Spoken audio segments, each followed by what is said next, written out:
What if the world's most powerful military force in the Middle East is silently crumbling from within? What if the state that once stood defiant against entire nations is now fighting a battle it can't win, against its own divisions, its own people, and time itself? This isn't just about politics. This is about identity, survival, and the unraveling of a nation that once seemed unshakable. In this eye-opening speech, we break down 11 clear signs that Israel may be standing on the edge of collapse. But this isn't just a warning. It's a reflection, a call to awaken, and a journey into truths many refuse to see.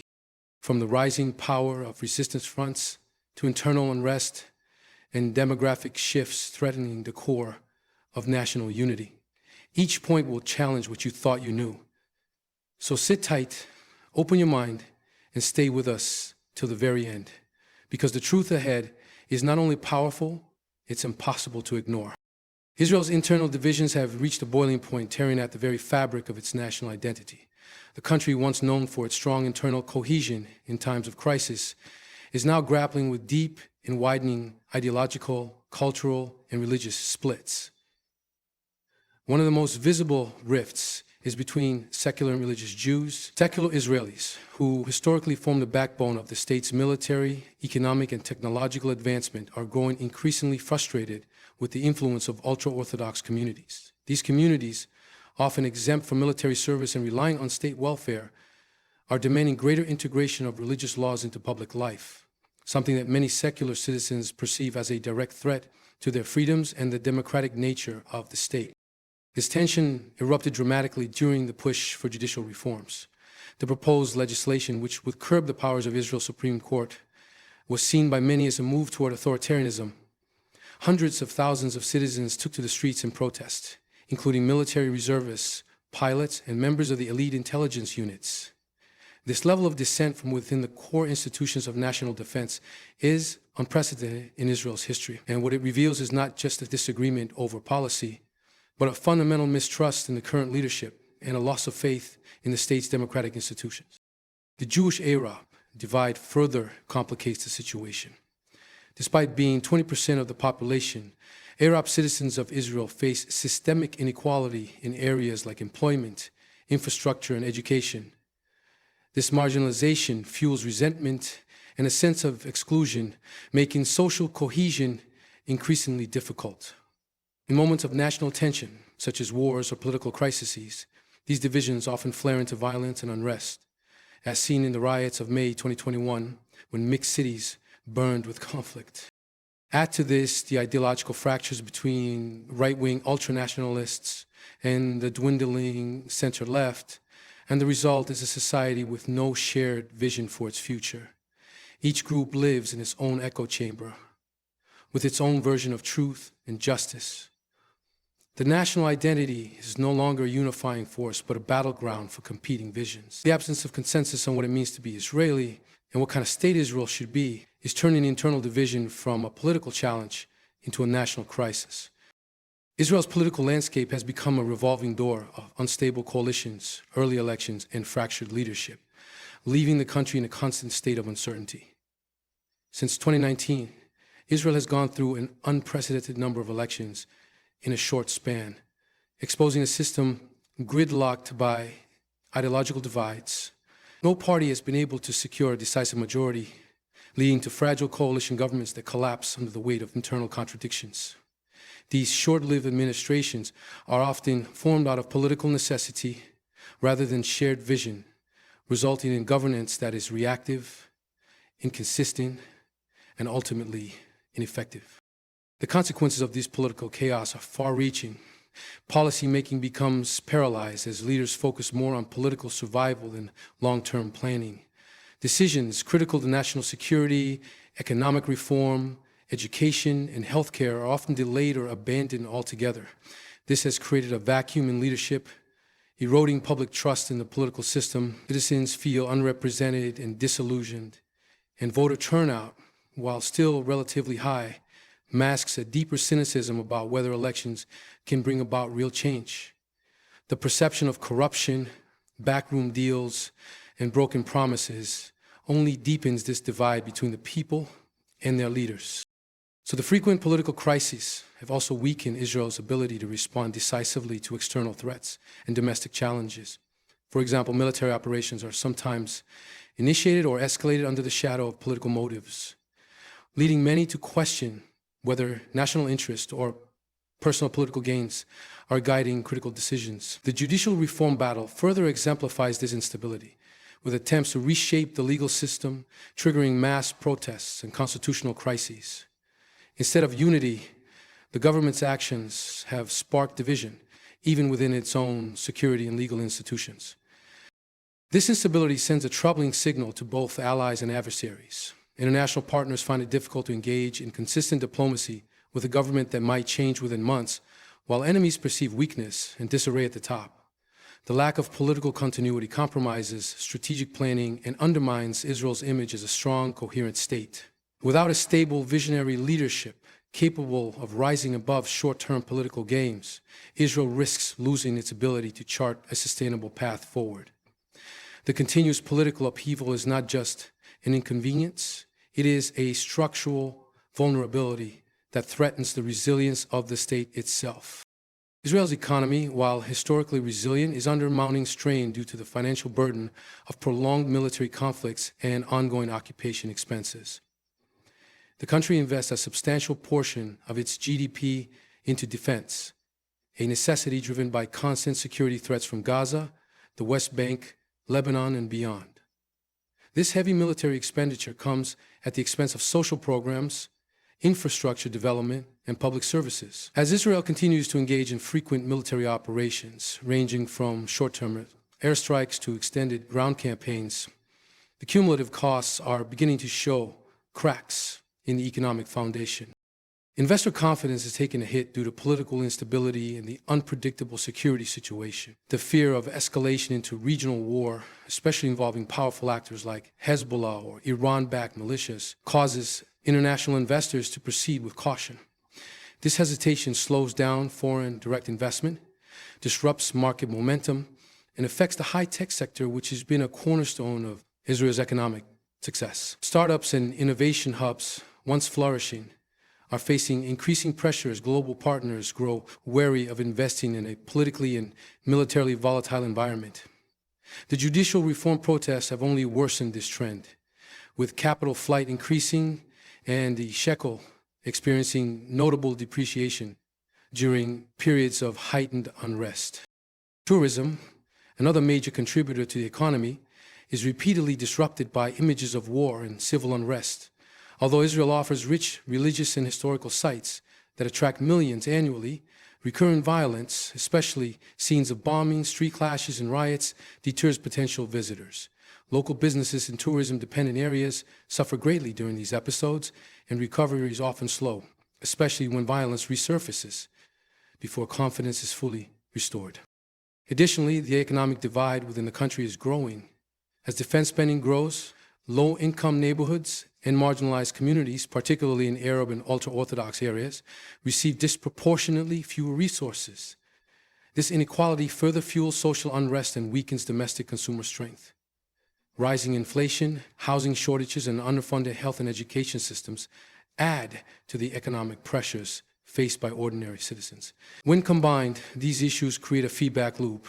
Conflict drives spending, spending neglects public needs, neglect fuels discontent, and discontent weakens the economy further. As Israel stretches its resources to maintain security and geopolitical dominance, the economic consequences are becoming harder to ignore.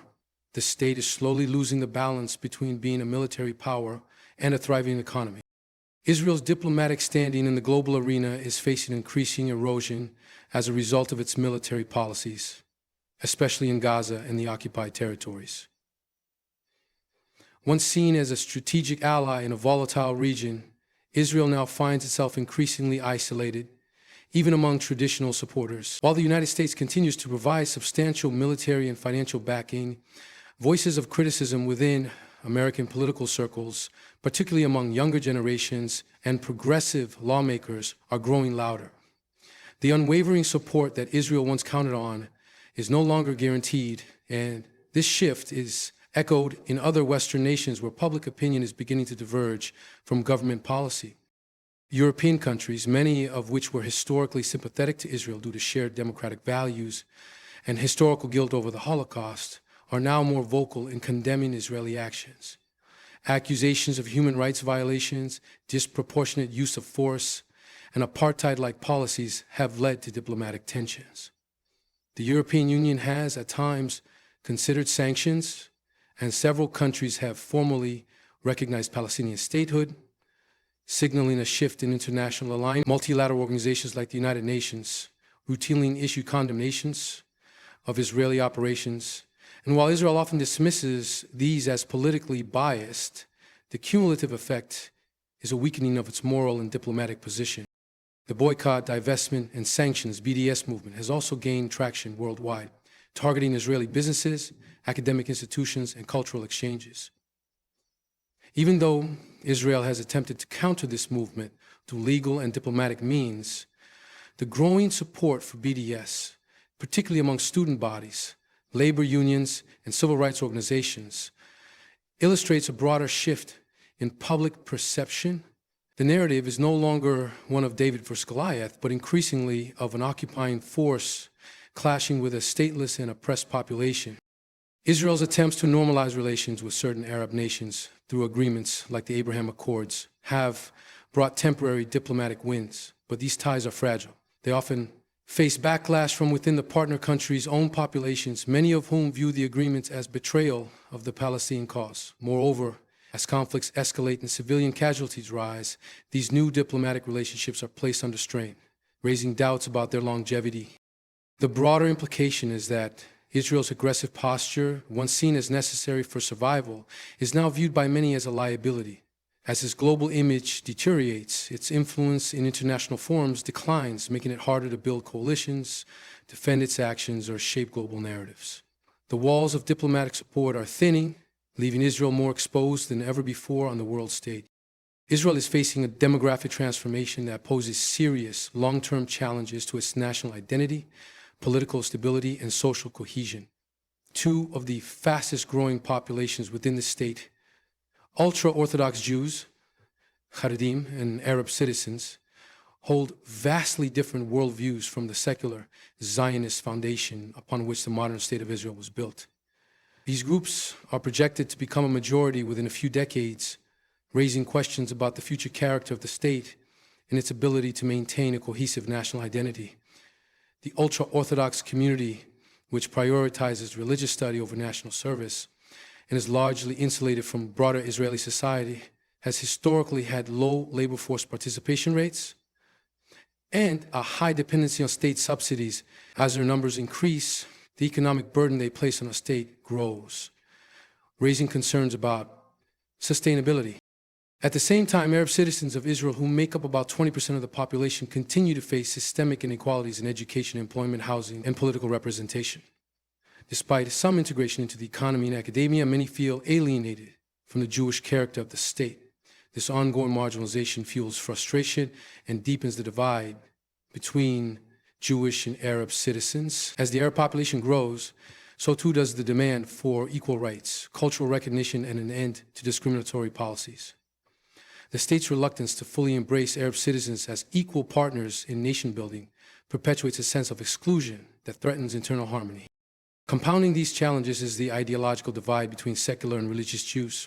Secular Israelis fear that the growing power of religious parties and institutions may erode democratic norms, gender equality, and civil liberties. The tension over public observance of the Sabbath, education curriculums, and judicial reforms reveals a society struggling to define itself amid competing visions of what it means to be Israeli. These demographic shifts are not just statistical trends. They carry profound implications for the state's future political structure, military readiness, and cultural unity.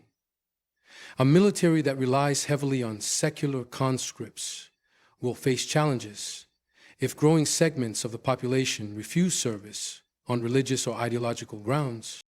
If Israel fails to bridge these divides, the result could be a fragmented society with parallel communities living in isolation, mistrust, or even hostility. The current demographic trajectory is not inherently a threat, but without inclusive policies and a shared vision for the future, it becomes a time bomb ticking away at the foundation of the nation. Israel is facing an increasingly complex and dangerous security environment as resistance movements surrounding its borders grow stronger, more organized, and more heavily armed. Groups like Hezbollah in Lebanon, Hamas and Islamic Jihad in Gaza, and other Iran-backed militias across Syria and Iraq are no longer isolated threats. They are part of a coordinated network of resistance actors that receive financial, logistical, and technological support from Iran, forming what is often referred to as the axis of resistance. This network has transformed from loosely connected militant factions into a multi-front threat capable of launching coordinated assaults that strain Israel's defense capability. The Iron Dome missile defense system, while effective, is not infallible and is increasingly tested by high-volume rocket barrages, some of which are now being equipped with more advanced guidance systems. Hezbollah alone is estimated to possess over 150,000 rockets, many of them capable of reaching deep into Israeli territory. Their fighters are battle-hardened from years of combat in Syria and have gained experience in hybrid warfare, combining guerrilla tactics with conventional strategies. In the south, Hamas continues to rebuild its tunnel networks and arms depots despite frequent Israeli airstrikes. Each round of conflict reveals improved tactics, more accurate rockets, and a growing resilience that frustrates Israeli military objectives. The psychological impact on Israeli society is significant, as citizens live with constant alerts and the looming threat of sudden escalation. Iran's influence in the region has expanded dramatically, enabling it to direct, arm, and fund its proxy forces with greater efficiency. This creates a scenario in which Israel could face simultaneous attacks from north, south, and potentially even within through unrest among Palestinian populations in the West Bank or Arab neighborhoods inside Israel. The Israeli Defense Forces are highly trained, but even they acknowledge the difficulty of fighting on multiple fronts, especially when urban warfare and tunnel systems are involved. Israel's deterrence is further eroded by the global shift in narrative, which increasingly portrays these resistance groups not just as terrorists, but as defenders of occupied people. As this perception spreads, international sympathy for Israel's military actions continues to decline, complicating its ability to operate freely without diplomatic backlash. The result is a strategic equation in which Israel must expend ever greater resources to maintain security, while facing adversaries who are adapting faster, hitting harder, and gaining ideological support across the region and the world. In conclusion, the signs pointing to Israel's potential collapse are no longer hidden beneath the surface. They are visible, urgent, and interconnected. Deep internal divisions, unstable political leadership, economic strain, growing international isolation, demographic pressures, and the strengthening of resistance movements all form a complex web of challenges that cannot be ignored. These aren't distant threats. They are unfolding realities that question the very foundation of Israel's identity, security, and future. While history has shown Israel's resilience, today's crisis is not one of survival against external enemies alone. It is a struggle within the soul of the nation itself. The question now is not just whether Israel can withstand these pressures, but whether it can transform, unify, and redefine itself before the fractures become irreversible. Thank you for watching, reflecting, and thinking critically.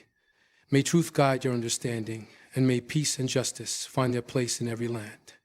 Good luck, stay strong, and see you in the next video.